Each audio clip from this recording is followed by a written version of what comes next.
Yes, this is going to be about change because it's a really heavy word that gets a really bad rap.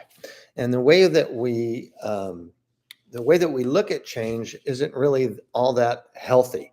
So I wanted to provoke a little thinking on your part as far as change goes. So normally, in typical situations, when you think about change happening, change is something that happens to you, and it's really uncomfortable and it's very unattractive when it shows up, and it's overwhelming, and it can give you anxiety, and it can make you mad in a second when something changes on you. And that's normally how we've viewed change. However, change doesn't need to be dreadful.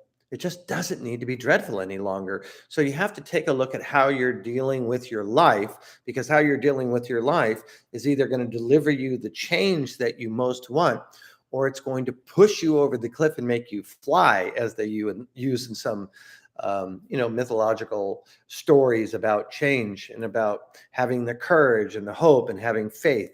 So, what I propose is that we take another look at change. So, in the first circumstance, change is coming into your life and it's forcing something upon you.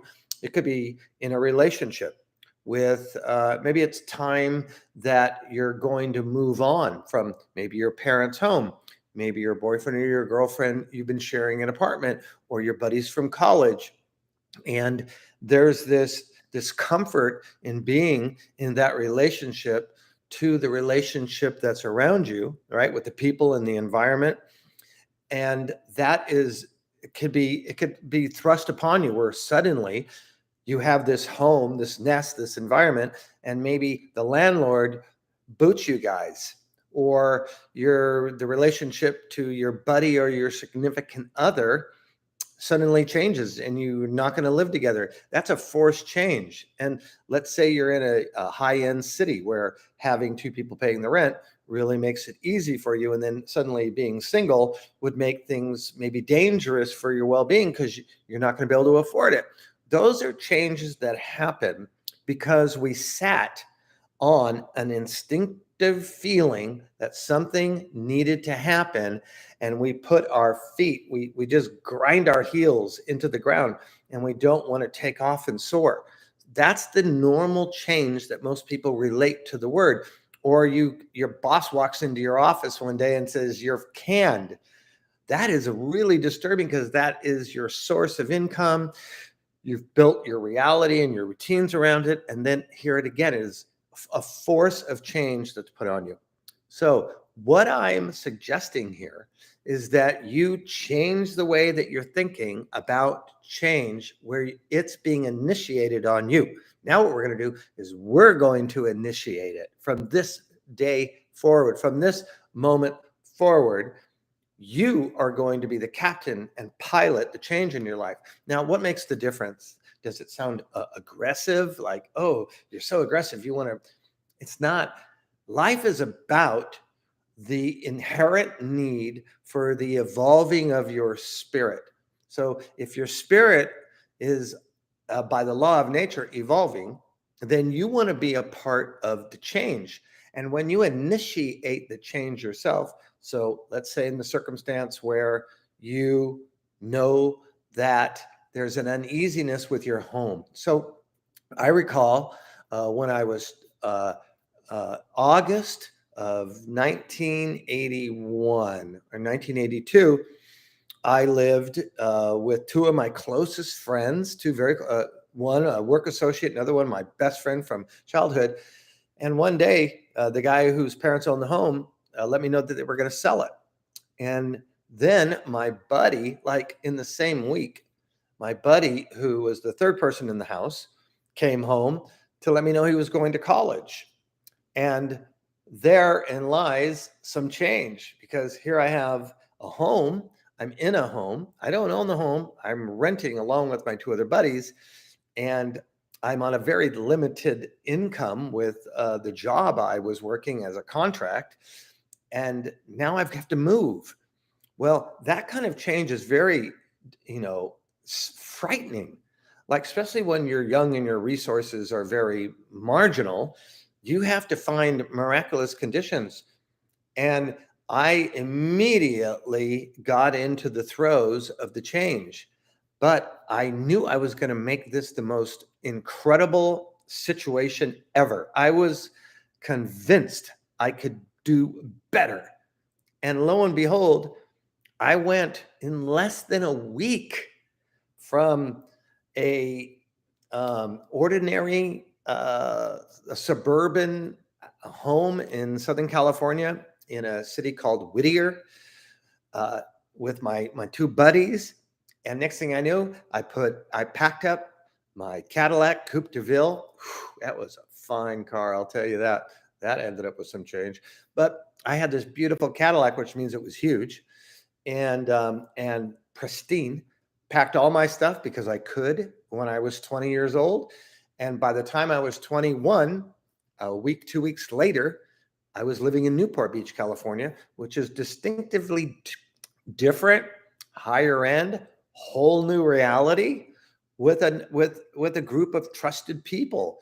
Not didn't move in with a group of people, but I was in a new home with a new environment, with new friends to be meeting, and my whole life, literally because I was determined, changed into the most miraculous condition that you could have. My 21st birthday was gold rimmed plates and catering and celebrating with my family and friends in the most luxurious conditions, and that change is when I learned that there was a way to be in that kind of a construction of your visions and dreams. So if you're getting a hint towards something that you think is forthcoming, you begin to take steps. That's what I did. I began to like open myself up. I felt something was going to change. I didn't know it was going to be so drastic. But then from that point forward, other times throughout life, change is upon you. But if you are generating the idea because you get a gut feeling you need to move on something, then you are participating in the solution weeks or months before you finally end up in a state of change. And there are times when you think it's in your best interest. I've been in enjoying jobs where I thought this is the bomb. This is my favorite thing to do. I did it in television once with The Price is Right and Family Feud. I loved being in the production side of television, and then suddenly the producer of the main guy, it croaked, and 17 people got cut. Well, that change that I thought was never going to happen happened immediately. But in my head, I had a vision about what I thought would be best for me. And what happens is you learn that life gives you what is best for you. As long as you're initiating the right steps in the right program for your dharma, as it's called in Hindu religion. Your dharma is your purpose for living, the reason that you're here. Well, my reason wasn't for doing it for production in games and television shows. It was for being an executive life coach, which I've done for 40 some odd years. Most of the time, I did it on the side. 20 years I spent as a numerologist and became a celebrated numerologist. Wasn't my idea of like the most fancy job, but it was the step towards what would become my coaching career before there was even such a thing. So now, 20 years into the coaching, 40 years combined, I'm in the right spot, making the changes that I want to usher in what I want next. And that's what I want you to do. If you are feeling that you are being forced out of your own will, that it's time that you bring it home and you start asking yourself some really deep questions like, who am I? That's a resonating question, right? It's resonating in its provocativeness. It's going to provoke, who am I? Who are you? You're not just in service to other people. You know, you might be a doctor. You might be working housekeeping. You might be an entrepreneur. But is that who you are, right? Ask the question, who am I? And then what best suits using all of the talents that I have and that I don't have, because the ones that you don't have, you just employ somebody else. And you begin to master the art of change. So you're changing towards all of the objectives and the visions and the dreams that you have ever had.